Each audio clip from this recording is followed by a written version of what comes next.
больше 200. Колонна зенитных стратегического назначения.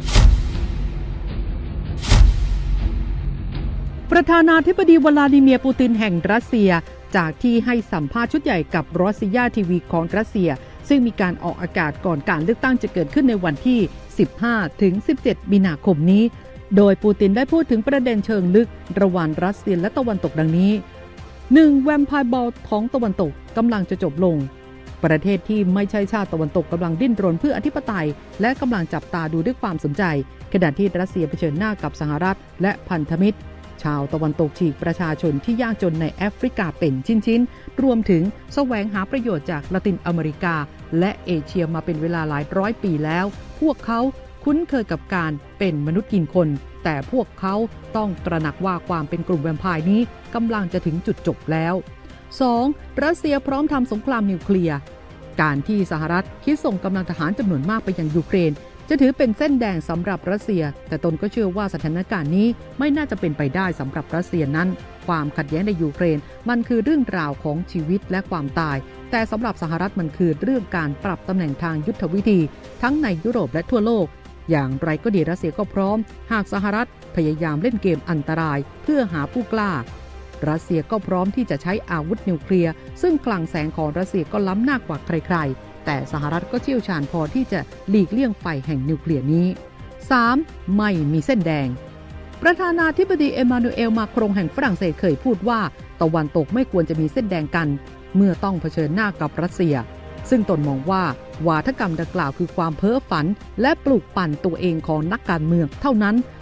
รัสเซียยังคงมุ่งมั่นที่จะสร้างสันติภาพกับยูเครนแต่จะไม่ตกลงตามรายการที่ยูเครนปรารถนาความมั่นคงของรัสเซียจะต้องได้รับการประกันที่ทำให้สามารถวางใจได้เมื่อดูจากสิ่งที่ชาติตะวันตกละเมิดคำสัญญา 4. ยูเครนสังหารทหารตัวเองเพื่อเป็นการ PR ตัวเองการที่ยูเครนขาดชัยชนะในแนวหน้ากำลังผลักดันรัฐบาลของตัวเองให้กระทำการโดยประมาทเป็นการทหารที่ไร้ค่าพวกเขากำลังส่งคนของพวกเขาเข้าไปในเครื่องบดเนื้อรัสเซียเชื่อว่ายูเครนกำลังเสียสละกำลังคนด้วยความหวังที่จะปกปิดสถานการณ์ที่สิ้นหวังและความหวังที่จะได้รับความช่วยเหลือจากชาติตะวันตกมากขึ้น 5. ฐานทัพสหรัฐกลายเป็นหลุมดำแห่งการทุจริตภาคส่วนอาวุธของรัสเซียจำเป็นต้องได้รับผลตอบแทนสูงสุดจากทุกๆรูเบิลที่ลงทุนลงไปรัสเซียไม่ใช่สหภาพโซเวียตที่เคยล้มเหลวในการติดตามการใช้จ่ายด้านกลาโหมส่วนกองทัพสหรัฐนั้นถือเป็นตัวอย่างหนึ่งของการใช้จ่ายมหาศาลที่ถูกบ่อนทำลายโดยประสิทธิภาพที่ย่ำแย่พวกเขาใช้เงินมหาศาลในการบำรุงรักษาฐานทัพทหารทั่วโลกแต่มันคือการลงทุนไปในหลุมดำไม่มีการบันทึกบัญชีและนั่นคือจุดที่การรับสินบนเกิดขึ้น 6. ทรัมป์กล่าวหาปูตินชอบสลีปี้โจเมื่อพิธีกรถามว่าปูตินชอบโจไบเดนมากกว่าโดนัลด์ทรัมป์ในการแข่งขันชิงตำแหน่งประธานาธิบดีสหรัฐหรือไม่หรือว่าปูตินกำลังหลอกคนอเมริกัน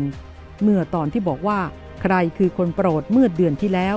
ซึ่งปูตินก็ได้เล่าว่าตอนที่ทรัมป์เป็นประธานาธิบดีพรรครีพับลิกันก็กล่าวหาตนว่าสนับสนุนคู่แข่งจากพรรคเดโมแครตจนเมื่อตอนที่ตนพบกับทรัมป์เมื่อปี 2020 ทรัมป์จึงมาถามว่าคุณอยากให้สลิปปี้โจหรือโจผู้หลับไหลชนะใช่ไหมแต่ตนก็แปลกใจก็คือตอนนี้ทรัมป์ถูกรังแกเพราะมีการกล่าวหาว่ารัสเซียสนับสนุนเขาในฐานะผู้สมัครมันเป็นเรื่องที่ไร้สาระทั้งสิ้นรัสเซียไม่ก้าวก่ายการเลือกตั้งในต่างประเทศและจะทำงานร่วมกับประธานาธิบดีสหรัฐคนไหนก็ได้ที่ได้รับการเลือกตั้งแต่การแข่งขันชิงตำแหน่งประธานาธิบดีสหรัฐในปัจจุบันมีความไร้อารยธรรมมากขึ้นเรื่อยๆซึ่งก็เป็นการพิสูจน์ให้เห็นว่าระบบการเมืองของสหรัฐไม่สามารถอ้างตนว่าเป็นประชาธิปไตยได้เลยไม่ว่าจะในแง่ใดก็ตาม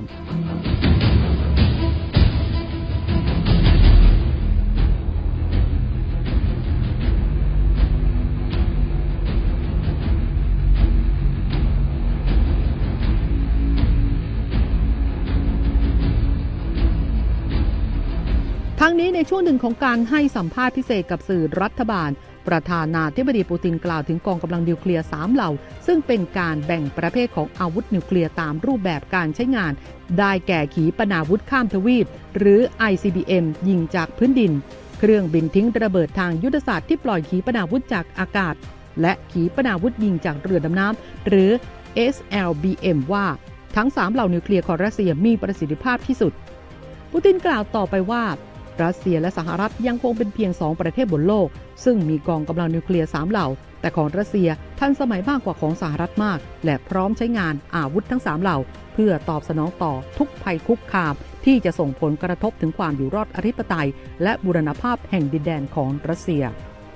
ส่วนกรณีที่ประธานาธิบดีเอ็มมานูเอลมาครงผู้นำฝรั่งเศสไม่ตัดความเป็นไปได้ในการส่งทหารเข้าไปในยูเครนผู้นำรัสเซียกล่าวว่าในความเป็นจริงทหารตะวันตกอยู่ในยูเครนมานานแล้วซึ่งสื่อถึงทหารหรือนักรบรับจ้างแต่หากหมายถึงทหารอาชีพที่สังกัดของกองทัพประเทศใดประเทศหนึ่งหากรัฐบาลประเทศนั้นส่งเข้ามาจริงปูตินคิดว่าสถานการณ์ในสมรภูมิก็ไม่น่ามีอะไรเปลี่ยนแปลง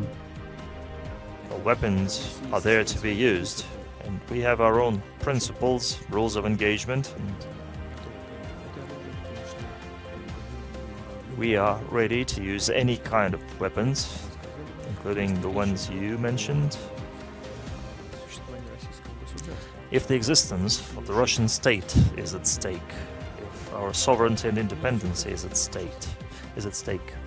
it's all written down in our strategy. We haven't changed it. มาร่วมสนับสนุนท็อปนิวส์นำเสนอความจริงได้แล้ววันนี้ เพียงกดปุ่ม Super Thanks แล้วเลือกจำนวนเงินตามที่ต้องการได้เลยครับ ขอบคุณครับ